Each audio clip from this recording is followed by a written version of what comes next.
बच्चे का जन्म, क्या ये सिर्फ एक मेडिकल प्रोसीजर है या फिर इस पूरी प्रक्रिया में हमसे कुछ बहुत जरूरी छूट गया है? आज हम बात करेंगे फेमिनिस्ट राइटर जर्मीन ग्रियर के इसी कह सकते हैं एक चुपते हुए सवाल पर, जो बच्चे के पैदा होने को लेकर हमारे पूरे नजरिए को चैलेंज करता है। तो चलिए शुरू करते हैं। तो ये है जर्मीन ग्रियर, एक बहुत ही जानी मानी फेमिनिस्ट राइटर हैं और आज हम उनकी एक किताब है सेक्स एंड डेस्टिनी, उसी के एक हिस्से पर बात करने वाले हैं। अब देखिए, ग्रियर की खासियत ही यही है कि वो एक बहुत बड़ी क्रिटिक हैं जो हमेशा से समाज के बनाए तौर तरीकों पर बड़े गहरे सवाल उठाती आई हैं। और यहीं से ग्रियर का जो मेन आर्ग्यूमेंट है वो शुरू होता है। वो एक बहुत ही बेसिक सा सवाल उठाती हैं। वो पूछती हैं कि क्या अस्पतालों में सेफ डिलीवरी के चक्कर में हमने बच्चे के जन्म से जुड़े एक्सपीरियंस और उसके कल्चरल मतलब को ही कहीं पीछे छोड़ दिया है। वाकई ये एक ऐसा सवाल है जो सोचने पर मजबूर कर देता है।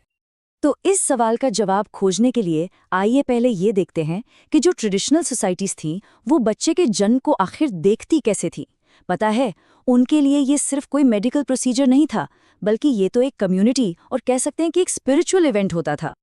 ग्रेयर का तर्क ये है कि ट्रेडिशनल सोसाइटीज में बहुत सारे रीति रिवाज और नियम कानून हुआ करते थे, और इनका मकसद सिर्फ परंपरा को निभाना नहीं, बल्कि इसका असली मकसद था माँ के दिमागी बोझ को कम करना, उसे ये एहसास दिलाना कि देखो, पूरा का पूरा समाज तुम्हारे साथ खड़ा है।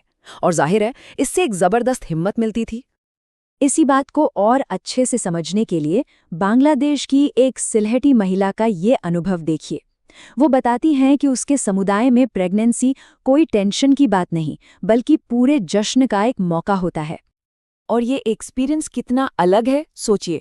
महिला अपनी माँ के घर जाती है, जहाँ उसकी पूरी देखभाल होती है, बच्चे के जन्म पर दावतें होती हैं, गीत गाए जाते हैं, और बुरी नज़र से बचाने के लिए हल्दी और लहसुन की मालाएं भी पहनी जाती हैं।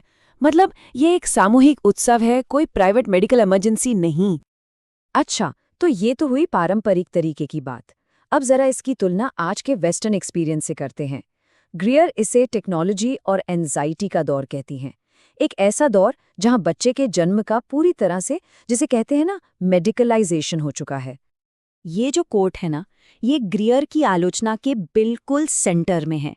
वो कहती हैं कि आज के अस्पताल एक नए किस्म के मंदिर बन गए हैं, जहां टेक्नोलॉजी ही सबसे बड़ी ताकत है, और इस ताकत का प्रदर्शन, चाहे वो कितना भी डरावना क्यों ना लगे, उसे स्वीकार कर लिया जाता है।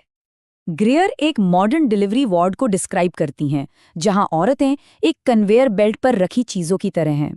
चारों तरफ मशीनें, ड्रिप्स और एक ऐसा माहौल है जहां पर्सनल टच है ही नहीं। सारा ध्यान टेक्नोलॉजी पर है, इंसानी अनुभव पर नहीं। तो हम जिस मेडिकल फील्ड की बात कर रहे हैं उसे ऑब्स्टेट्रिक्स या प्रसूति विज्ञान कहते हैं। मतलब ये मेडिसिन और सर्जरी के जरिए बच्चे के जन्म की प्रक्रिया से जुड़ी स्पेशलाइजेशन है।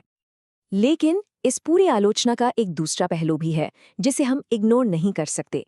और ये एक सच्चाई है कि पिछले 50 सालों में माँ और बच्चे की जो डेथ रेट है, उसमें जो जबरदस्त कमी आई है, उसका बहुत बड़ा क्रेडिट इसी मॉडर्न ऑब्स्टेट्रिक्स को जाता है। तो यहाँ दो बिल्कुल अलग अलग दुनियाओं का टकराव है। एक तरफ है ट्रेडिशनल एक्सपीरियंस और दूसरी तरफ मॉडर्न सेफ्टी। और बस यहीं पर ग्रियर की सबसे बड़ी आलोचना सामने आती है।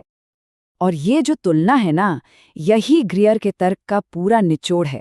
जरा देखिए कैसे फोकस एक्सपीरियंस से हटकर मौत से बचने पर शिफ्ट हो गया।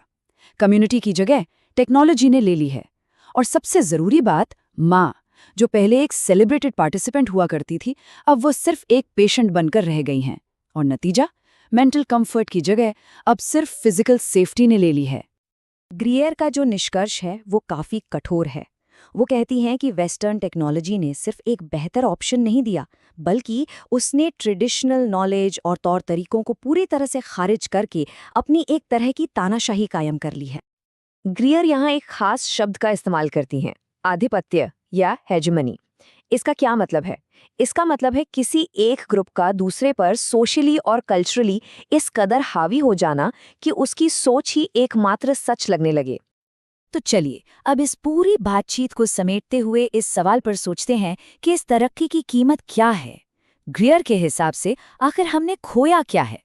ग्रियर के तर्क का सार यही है कि मौत के डर को खत्म करने की धुन में हमने जन्म जैसी एक बेहद ज़रूरी घटना के पर्सनल और कल्चरल मतलब को ही ख़त्म कर दिया है। इसे बस एक क्लिनिकल प्रोसीजर बनाकर रख दिया है। और आखिर में हम घूम फिरकर उसी सवाल पर वापस आ जाते हैं जो ग्रियर ने उठाया था। क्या सेफ्टी और टेक्नोलॉजी पर हमारा इतना ज्यादा फोकस बच्चे के जन्म के उस गहरे मानवीय अनुभव को ही खत्म कर रहा है? ये एक ऐसा सवाल है जो हमें सोचने पर मजबूर करता है कि तरक्की के इस दौड़ में हमने पाया क्या है और शायद क्या कुछ बहुत कीमती खो भी दिया है।